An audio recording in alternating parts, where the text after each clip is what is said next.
Data wrangling, also known as data munging, is the process of transforming and mapping data from one raw form into another format with the intent of making it more appropriate and valuable for a variety of downstream purposes, such as analytics. In the context of interactive development, data wrangling is crucial as it allows data scientists to clean, structure, and enrich raw data into a desired format for better analysis and model training. This process involves several steps, including data collection, cleaning, structuring, and enriching. Data wrangling is essential because raw data is often messy and unstructured. Without proper wrangling, the data can lead to inaccurate models and misleading insights. Effective data wrangling ensures that the data is clean, consistent, and usable, which is critical for building reliable machine learning models. It also helps in uncovering hidden patterns and insights that can be crucial for decision making. Moreover, it saves time and resources by automating the data preparation process, allowing data scientists to focus on more complex tasks. The first step in data wrangling is data collection.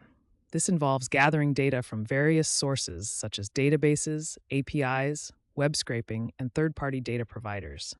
Each source may have its own format and structure, which can add complexity to the wrangling process. For instance, data from a database might be structured in tables, while data from a web scrape might be in HTML format.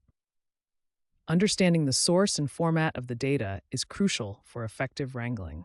Tools like SQL, Python libraries, e.g. Pandas, Beautiful Soup, and data integration platforms can be used for efficient data collection. Once the data is collected, the next step is cleaning.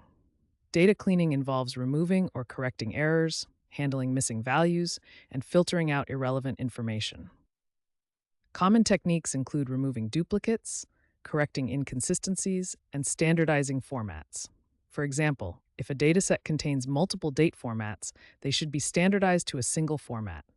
Handling missing values might involve filling them with mean, median values, using interpolation, or even removing the affected rows columns.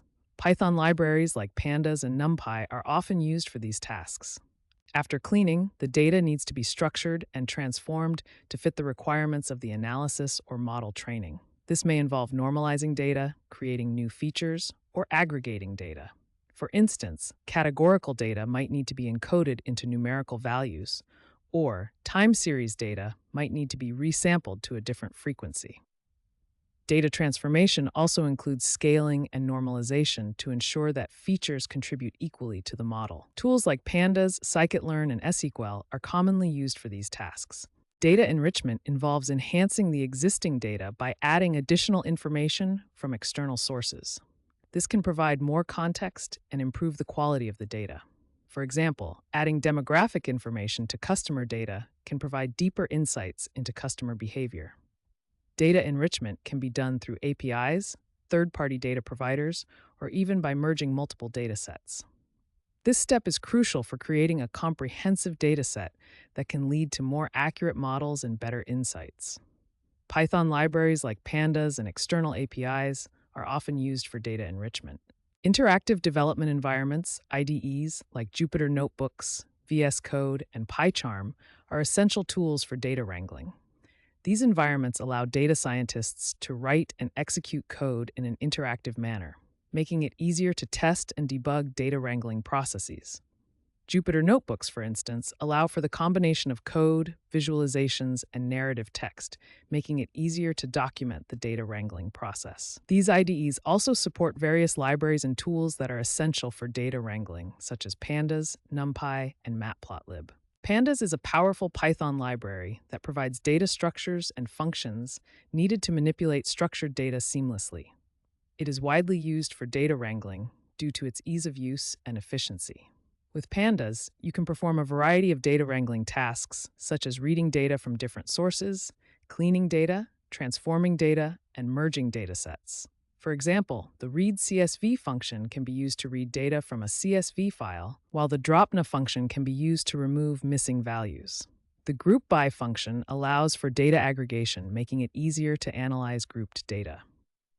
Handling large datasets can be challenging due to memory constraints and processing time. Techniques such as chunking, parallel processing, and using efficient data structures can help manage large datasets. For instance, Pandas allows for reading large files in chunks, which can then be processed sequentially. Libraries like Dask extend Pandas to support parallel processing, enabling the handling of larger-than-memory datasets. Additionally, using efficient data formats like Parquet can significantly reduce the size of the data and improve read-write speeds. These techniques are crucial for efficient data wrangling in interactive development. Data visualization is an essential part of the data wrangling process, as it helps in understanding the data and identifying patterns, trends, and anomalies. Visualization tools like Matplotlib, Seaborn, and Plotly can be used to create various types of plots, such as histograms, scatter plots, and box plots. For example, a scatter plot can help identify outliers, while a box plot can show the distribution of data. Visualizations can also be used to validate the results of data wrangling steps, ensuring that the data is clean and ready for analysis. Interactive visualizations can be particularly useful in an interactive development environment. To illustrate the data wrangling process, let's consider a case study involving a retail company looking to analyze customer purchase behavior. The company collects data from various sources, including online transactions, in-store purchases, and customer feedback. The data is initially messy, with missing values, duplicates, and inconsistent formats. Using Pandas, the data is cleaned by removing duplicates, filling missing values, and standardizing formats. The data is then enriched by adding demographic information from an external source. Finally, the data is visualized using Seaborn to identify purchase patterns and trends. This comprehensive wrangling process enables the company to gain valuable insights into customer behavior. Effective data wrangling requires following best practices to ensure the quality and usability of the data. Some best practices include documenting each step of the wrangling process, using version control to track changes, validating the data at each step, and automating repetitive tasks. Documentation helps in understanding the transformations applied to the data, while version control ensures that changes can be tracked and reverted if necessary. Validation involves checking the data for consistency and accuracy at each step. Automation can be achieved using scripts and functions, reducing the time and effort required for data wrangling. Following these best practices ensures a smooth and efficient data wrangling process. Data wrangling is a critical step in the data science workflow, especially during interactive development. It involves collecting, cleaning, structuring, and enriching data to make it suitable for analysis and model training. Using tools like Pandas, Jupyter Notebooks, and visualization libraries can significantly streamline the wrangling process. By following best practices and leveraging interactive development environments, data scientists can ensure that their data is of high quality and ready for analysis. The next steps involve applying these techniques to real-world datasets, continuously improving the wrangling process, and staying updated with the latest tools and methods in data wrangling.